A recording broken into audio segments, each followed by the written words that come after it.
नमस्कार दोस्तों, मैं दीपक आपका स्वागत करता हूं आपके अपने ही YouTube चैनल पर जिसका नाम है फिनट्यूबर। फिनट्यूबर एक ऐसा चैनल है जहां पर आपको इन्वेस्टमेंट, फाइनेंस और स्टॉक मार्केट के रिलेटेड डेली अपडेट्स मिलते रहते हैं। तो मेक श्योर करें कि आप इस चैनल को तुरंत प्रभाव से सब्सक्राइब कर लें। तो चलिए दोस्तों, फर्दर डिले ना करते हुए वीडियो को स्टार्ट करते हैं। दोस्तों, आज वीकली एक्सपायरी के दिन बाजार में अच्छी खासी मंदी देखने को मिली। निफ्टी 150 पॉइंट के अराउंड, 125 पॉइंट के अराउंड माइनस में बंद हुआ। लेकिन इसी बीच एक ऐसी कंपनी भी थी मार्केट में 150 पॉइंट तक की गिरावट के बावजूद ये कंपनी आज 17% तक बढ़ के गई। जी हाँ, 17% तक इस कंपनी में बढ़ोतरी हुई, तेजी हुई। कल की क्लोजिंग से इसने 170 रुपए ऐड होके 1253 पे ये क्लोज हुआ आज की डेट में। तो इसके पीछे क्या वजह थी दोस्तों, वही हम इसमें जानेंगे। और लगातार देखिए, लगातार परसों जो इसका प्राइस था 950 के आसपास था, 950 से अभी इसने 3 दिन में जो है 950 से 1250 यानी 300 रुपए का रिटर्न दे दिया। यानी कि ये मान लो कि लगभग 30% का रिटर्न इसने अभी तक दे दिया है। तो इसकी सबसे बड़ी वजह ये थी दोस्तों, इस न्यूज के चलते इस स्टॉक में सबसे ज्यादा तेजी थी। तो आज हम इसी कंपनी के रिजल्ट का एनालिसिस करेंगे, इसके टोटल फंडामेंटल एनालिसिस करेंगे, टेक्निकल एनालिसिस करेंगे। तो आपको ये पता लग पाएगा जिससे कि इस शेयर को किस लेवल पर बाय करना है या बाय करना भी है कि नहीं करना है, कंपनी स्ट्रॉन्ग है कि कैसी है, ये सारी चीजें आप इस वीडियो से आज जो है हम समझेंगे। तो इसके रिटर्न्स की अगर बात करें तो इसने एक साल के अंदर में सेंसेक्स ने जो रिटर्न दिए थे 61% रिटर्न दिए थे। और जिस पर्टिकुलर सेक्टर से ये कंपनी बिलोंग करती है, इस सेक्टर ने 97% का रिटर्न दिया था। जो टीसीआई एक्सप्रेस कंपनी है, ये लॉजिस्टिक सेक्टर से बिलोंग करती है। तो लॉजिस्टिक शेयरों में अच्छी खासी उछाल आई है अभी लास्ट जो कोरोना के बाद के टाइम में, क्योंकि ज्यादातर जो ई कॉमर्स की डिलीवरी वगैरह होती है या फिर गुड्स वगैरह या फिर इन चीजों को इधर से उधर सप्लाई किया जाता है, तो इसमें लॉजिस्टिक्स कंपनियों का काफी अच्छा रोल होता है। तो इन कंपनी को अच्छा बेनिफिट मिला है इन चीजों से। तो इस पर्टिकुलर कंपनी ने इस सेक्टर में 133% के रिटर्न दिए एक साल के अंदर में। और अगर एक दिन के रिटर्न की बात करूं तो 17% का रिटर्न इसने दिया हुआ है। एक वीक की अगर बात करूं तो 37% का रिटर्न इसने दिया हुआ है। एक मंथ में दोस्तों इसने 50% का रिटर्न दिया हुआ है, यानी कि 1.5 गुना रिटर्न आपको करके दिया है इस कंपनी ने। 3 मंथ में इसने 32% का रिटर्न दिया है, 6 महीने में इसने 60% का रिटर्न दिया है, एयरटेल डेट यानी कि 1 जनवरी से अब तक इसने 36% का रिटर्न दिया है। एक साल में इसने 133% का रिटर्न दिया है, 2 साल में इसने 91% का रिटर्न दिया है, 2 साल में थोड़ा कम रिटर्न दिया हुआ है, 3 साल में इसने 142% का रिटर्न दिया हुआ है, 4 साल में इसने 188% का रिटर्न दिया हुआ है। यानी कि इसके बाद में कोई रिकॉर्ड नहीं है, यानी कि ये नई कंपनी है, 4 साल से ये कंपनी एग्जिस्ट कर रही है। तो दोस्तों, अब हम इस कंपनी के फाइनेंशियल को देखेंगे। मार्केट कैप अगर देखा जाए तो इसका 4838 करोड़ का मार्केट कैप है। एंटरप्राइज वैल्यू इसका 4829 करोड़ है और जीरो डेट कंपनी है दोस्तों। कैश इसके पास में 12 करोड़ है और डेट इसके पास में 3 करोड़ है, खाली नाम मात्र का डेट है। डेट से ज्यादा इसके पास में कैश रिजर्व पड़ा हुआ है। नंबर ऑफ शेयर्स की अगर बात करें तो 3 करोड़ शेयर है, 48 के पी मल्टीपल पे ये कंपनी मिल रही है। प्राइस टू बुक इसका 11 है। 48 थोड़ा सा महंगा शेयर है, बुक वैल्यू भी ज्यादा है इसकी, फेस वैल्यू इसकी 2 है। डिविडेंड ज्यादा देती नहीं है कंपनी। बुक वैल्यू इसकी 112 है, यानी कि 112 की बुक वैल्यू है और हमें ये शेयर मिल रहा है 1258 का, तो थोड़ा सा एक्सपेंसिव है। प्रमोटर होल्डिंग की अगर बात करें तो 66% प्रमोटर होल्डिंग है। और इसके लिए क्या करना है वो भी मैं आपको बताता हूँ। 26 का जो है अर्निंग पर शेयर इसका है और अच्छा खासा अर्निंग पर शेयर है, बट शेयर महंगा है। सेल्स ग्रोथ की अगर बात करें तो 80% की ग्रोथ है।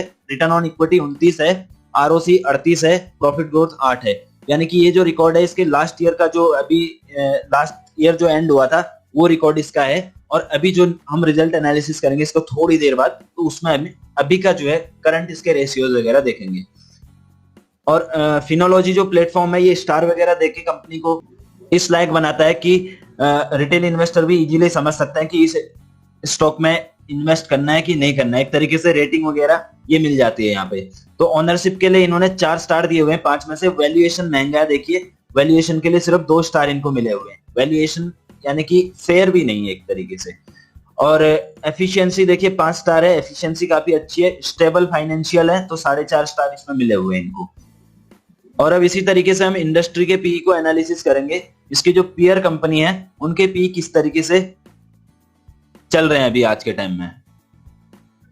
तो अगर देखा जाए तो इसके जो जितने भी पीयर हैं लगभग सभी के सेम ही पी है, थोड़ा सा कम भी है इसमें। जैसे मान लो 46 के पी पे कंटेनर कॉर्पोरेशन है, इससे थोड़ा सा ज्यादा, थोड़ा सा कम।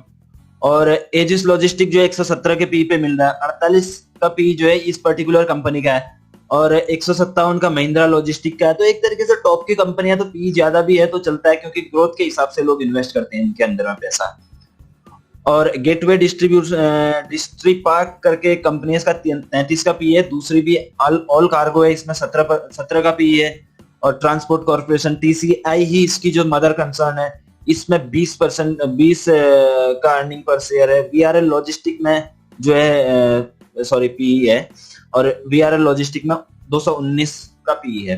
तो एक तरीके से ये लगभग बराबर ही है, एवरेज ही पी है, इसका ज्यादा नहीं है एक तरीके से इंडस्ट्री के हिसाब से अगर देखा जाए तो दोस्तों इसकी हम 2016 से अब तक की परफॉर्मेंस देखेंगे। 2016 में इसने 0 सेल किया था, काम ही नहीं था, 2016 में शायद ये कंपनी एग्जिस्ट नहीं थी। 2017 में इसने 750 करोड़ का सेल किया था, जो कि 2018 में बढ़ के 885 करोड़ का सेल किया इसने। फिर 2019 में 1023 करोड़ का सेल किया, और 2020 में 1031 करोड़ का सेल किया। यानी कि इस बार का जो रिजल्ट आया हुआ है वो अपडेट नहीं हुआ है इसमें, वो हम अभी अपने से देखेंगे, खुद से देखेंगे इसको। और लगातार देखिए सेल बढ़ती जा रही है, साल दर साल इसमें देखो सेल बढ़ती जा रही है। 2017 से 2020 तक मतलब सेल में अच्छा खासा इसने ग्रोथ कर लिया है। अब यहाँ पर हम नीचे चलेंगे बॉटम लाइन में, प्रॉफिट में।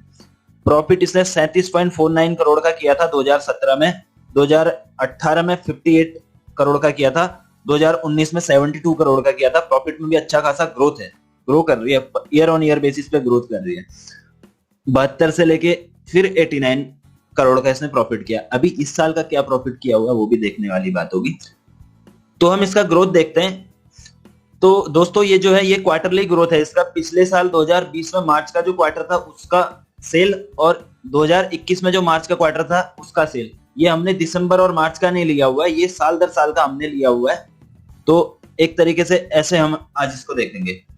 तो इसमें साल दर साल में कितना ग्रोथ हुआ है पूरे साल में, पूरे फाइनेंशियल ईयर का भी देखेंगे, और 3 मंथ का भी देखेंगे, मार्च के मंथ का, पिछले महीने और पिछले साल और इस साल का। तो इस तरीके से हमने आज इसको अलग तरीके से थोड़ा सा हम कैलकुलेट कर रहे हैं। तो मार्च 20 में इसका जो था 237 करोड़ का सेल था, मार्च 21 के क्वार्टर में 269 करोड़ का इसका सेल था, जिसमें ग्रोथ हुई है 17% की। और ऑपरेटिंग प्रॉफिट की अगर बात की जाए तो 26 करोड़ का इसका ऑपरेटिंग प्रॉफिट था पिछले साल मार्च के क्वार्टर में, और इस साल मार्च के क्वार्टर में इसका 54% का प्रॉफिट ऑपरेटिंग प्रॉफिट है, जिसमें 100% का उछाल है दोस्तों। काफी अच्छा मतलब इसने इंप्रूवमेंट किया हुआ है। और इंटरेस्ट में भी देखिए 27 लाख रुपए इसने इंटरेस्ट पे किया था लास्ट ईयर के मार्च क्वार्टर में, और इस साल के मार्च क्वार्टर में इसने 18 लाख का मात्र इसने इंटरेस्ट कम किया। वैसे ही कम इंटरेस्ट पे किया था, कम कर्जा था कंपनी पे, इस बार और भी कम कर दिया, उसको भी रिड्यूस कर दिया। कितनी अच्छी बात है दोस्तों। तो इसमें 33% का जो है डिक्लाइन है इंटरेस्ट में, इसने अभी कम पे किया है। एक्सेप्शनल आइटम वगैरह कुछ भी नहीं है, 0 है। स्टैंड अलोन जो नेट प्रॉफिट है इसका वो देखेंगे, 19 करोड़ रुपए जो था इसका लास्ट मार्च के क्वार्टर में प्रॉफिट था, जो कि अभी बढ़ के 42 करोड़ रुपए हुआ है। यानी कि इसमें 125% का जो है इसमें ग्रोथ है, और काफी अच्छा लग रहा है दोस्तों। फाइनेंशियल काफी अच्छे हैं इसके। और ऑपरेटिंग प्रॉफिट मार्जिन की बात किया जाए तो 11% का इसके मार्जिन थे, और अभी जो है मार्जिन बढ़ा के देखो दोस्तों 20% तक के इसके मार्जिन हो गए, 8% की इसमें बढ़ोतरी हुई है। यानी कि अगर 100 रुपए की चीज तब आपको 111 की मिल रही थी, तो अभी ये लोग 120 रुपए का बेच रहे हैं। तो इसमें प्रॉफिट तो है बॉस, अगर पी ज्यादा है तो उसमें प्रॉफिट भी है। तो ईयर ऑन ईयर का इसका हम ग्रोथ देखेंगे। तो ईयर ऑन ईयर पे थोड़ा सा इस कंपनी ने निराश किया हुआ है, शायद कोविड की वजह से कुछ इसका जो इंटरनेशनल बिजनेस था, जो लॉजिस्टिक का, कार्गो वगैरह का, तो उस पर इम्पैक्ट पड़ा है, तो जिसकी वजह से ये थोड़ा सा सेल इसकी कम हुई है। अभी देखते हैं 1031 करोड़ से इसका जो सेल था अभी इस साल में 843 करोड़ हुआ है। यानी कि जो लास्ट का फाइनेंशियल ईयर था 2020 का, उसके मुकाबले 2021 का जो फाइनेंशियल ईयर है उसमें इसने 18% का डिक्लाइन किया हुआ है। ऑपरेटिंग प्रॉफिट तो बड़ा ही है, 121 से बढ़ के 134 हुआ है, 134 करोड़, 10% का इसमें ग्रोथ है। और इंटरेस्ट में अगर देखा जाए तो इंटरेस्ट में भी इसने अभी पिछले साल में जितना पे किया था उतना इस साल में भी पे किया हुआ है। दोस्तों मैं वो आपको इंटरेस्ट का या फिर जो भी डिटेल बता रहा था पहले, वो मंथ और लास्ट के फाइनेंशियल ईयर के मार्च मंथ का और इस साल के फाइनेंशियल ईयर के मार्च मंथ के क्वार्टर का था, 3 महीने का वो डिटेल था। अभी ये जो है साल का डिटेल मैं आपको बता रहा हूं, ये ध्यान रखना आप। तो 90 लाख रुपए इसने उस टाइम पे इंटरेस्ट पे किया था और 78 लाख रुपए इसने अभी इंटरेस्ट पे किया हुआ इस साल में। तो इंटरेस्ट में इसने 13% का जो है कम पे किया हुआ है। तो जिसकी वजह से इंटरेस्ट कम पे किया, जिसकी वजह से इसका नेट प्रॉफिट जो है 89 से 100 करोड़ रुपए हुआ है। यानी कि सेल कम होने के बावजूद भी इसने प्रॉफिट अच्छा खासा ग्रो किया है। सेल कम है, प्रॉफिट अच्छा है। रीजन क्या है? क्योंकि इंटरेस्ट भी कम हुआ और नीचे देखिए मार्जिन भी इसने इंप्रूव किए। मार्जिन आप समझते ही हैं, अभी मैंने एक दो वीडियो में आपको बता ही दिया है कि किस तरीके से मार्जिन को कैलकुलेट किया जाता है। तो मार्जिन अगर इसके अच्छे हैं, कम पैसे इन्वेस्ट करके इसको ज्यादा रिटर्न मिल रहा है, तो एक तरीके से सेल कम भी होती है तो डिपेंड नहीं करता, कोई मैटर नहीं करता उस चीज के लिए। 4% का इसने ईयर ऑन ईयर पे भी मार्जिन अपना इंप्रूव किया हुआ है। आगे चलते हैं। अब इसमें शेयर होल्डिंग पैटर्न देखते हैं हम लोग। मेजोरिटी शेयर होल्डर प्रमोटर ही है, 66% शेयर होल्डिंग है और प्लेज वगैरह कुछ भी नहीं है, गिरवी वगैरह कुछ रखा नहीं है, शेयर वगैरह इन्होंने किसी भी के भी पास में। और म्यूचुअल फंड का जो स्टेक है 10.25% है। 11 जो स्कीम है म्यूचुअल फंड की, उनके अंदर में ये पर्टिकुलर कंपनी एग्जिस्ट करती है। और ये देखिए म्यूचुअल फंड का स्टेक। और एफआईआईज ने इसमें 2.27% का जो है स्टेक ऑन किया हुआ है। टोटल 38 एफआईआईज जो कंपनी है, इंस्टीट्यूशन है 38 सॉरी।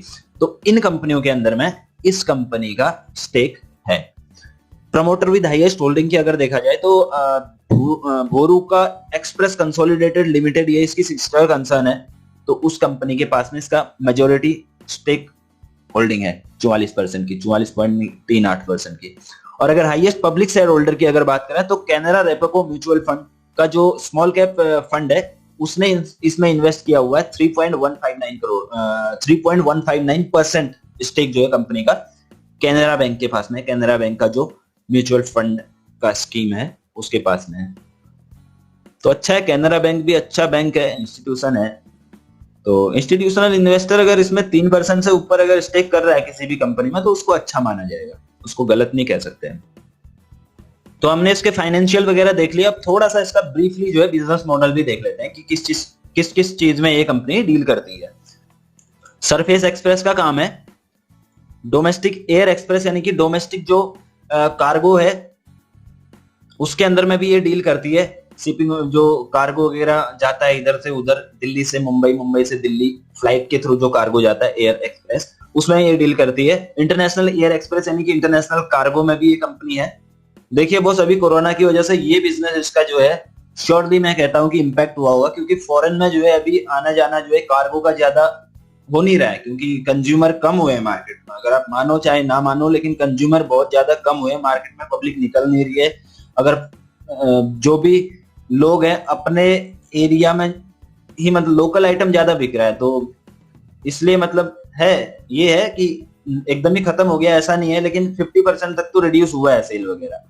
और रिवर्स एक्सप्रेस का अगर देखा जाए तो रिवर्स एक्सप्रेस मतलब जैसे कि कोई वेंडर कंपनी है, उसको किसी और दूसरी कंपनी के लिए अपने प्रोडक्ट देने, तो उस तरीके का जो है ये रिवर्स एक्सप्रेस का काम भी करती है। उनके जो प्रोडक्ट हैं वो भी गोडाउन में ले जाए। ई कॉमर्स जो है इसमें अभी अच्छा ग्रोथ इसने किया होगा।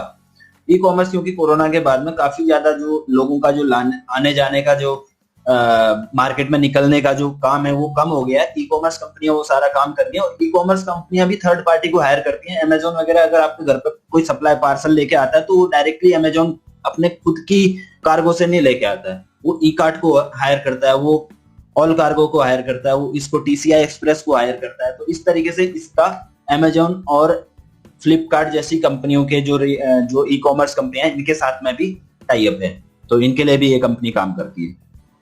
अब इसके टेक्निकल्स हम देखते हैं।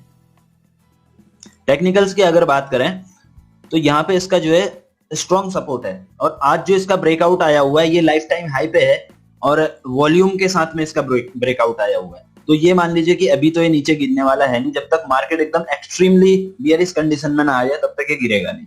तो इसमें हम स्विंग ट्रेड कर सकते हैं। इन्वेस्टिंग के लिए मैं इसको रिकमेंड नहीं करूंगा, अभी काफी ज्यादा वैल्यूएशन इसका ज्यादा है।